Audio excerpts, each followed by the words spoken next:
A tailor and a goldsmith went to the festival together. One day, when the sun was just setting behind the mountain, they heard music from afar. The closer they got, the clearer it became.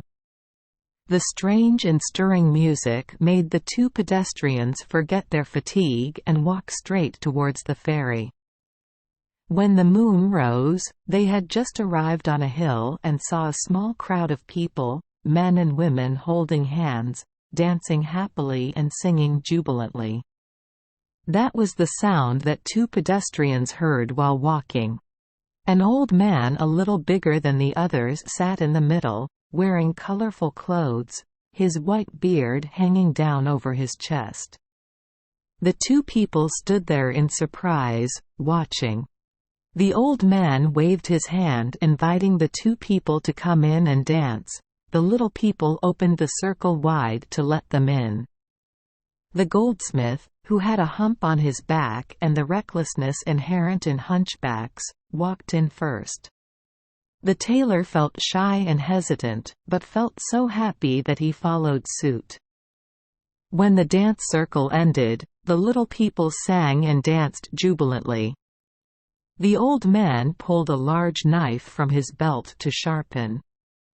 When he saw that the knife was sharp, the old man turned around to look for two strangers. Both of them were startled, and before they could calm down to think, the old man grabbed the goldsmith and in just a blink of an eye he shaved the uncle and number 39's hair and beard. The tailor also had his hair and beard shaved off.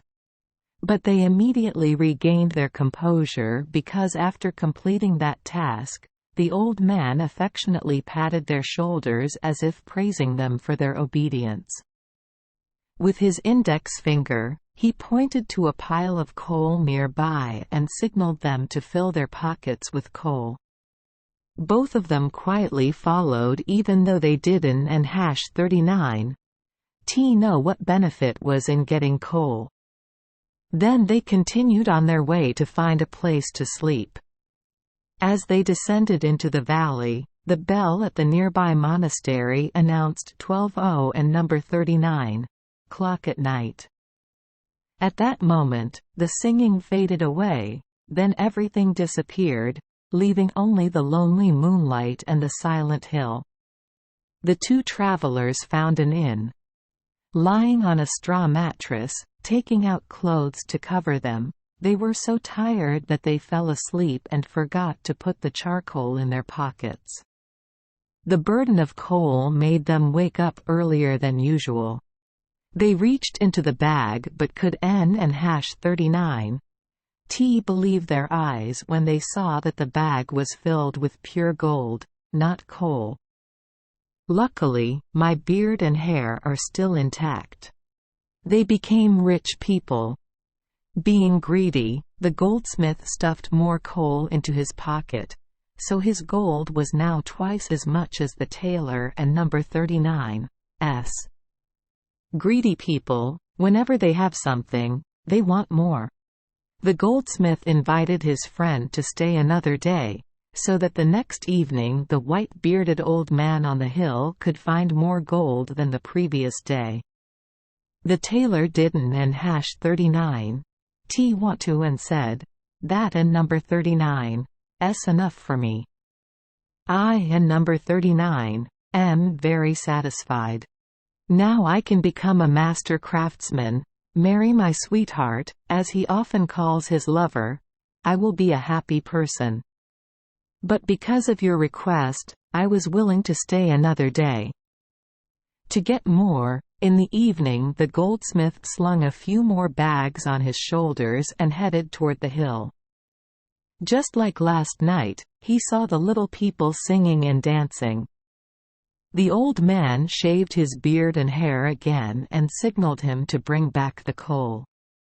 Without hesitation, he filled the bags he brought with him with coal, then happily went home, covered himself with clothes, and slept. Uncle muttered, "If gold weighs heavily, I can bear it." Then he fell asleep, confident that tomorrow morning he would be rich as hell. As soon as he opened his eyes, he quickly stood up and searched his bag. He was very surprised when he took it out and saw only black coal, and kept digging it the same.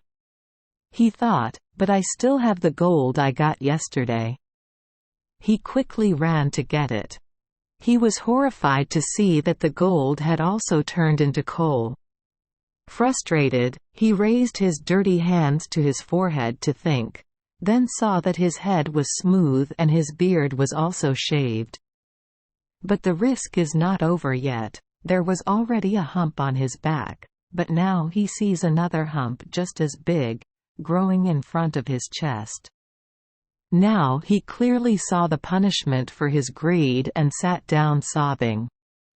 The kind tailor heard the cry and woke up, trying to comfort his unfortunate friend. "You and I are companions, you stay with me, we can enjoy my gold together." The tailor kept his promise. But that goldsmith had to wear 2 humps all his life and a hat to cover his smooth head. Thank you for joining us for today's fairy tale. We hope these stories bring joy and meaning to your day. If you love our channel, please hit the subscribe button so you won't miss any exciting tales. Wishing you a good night and sweet dreams. See you in the next story.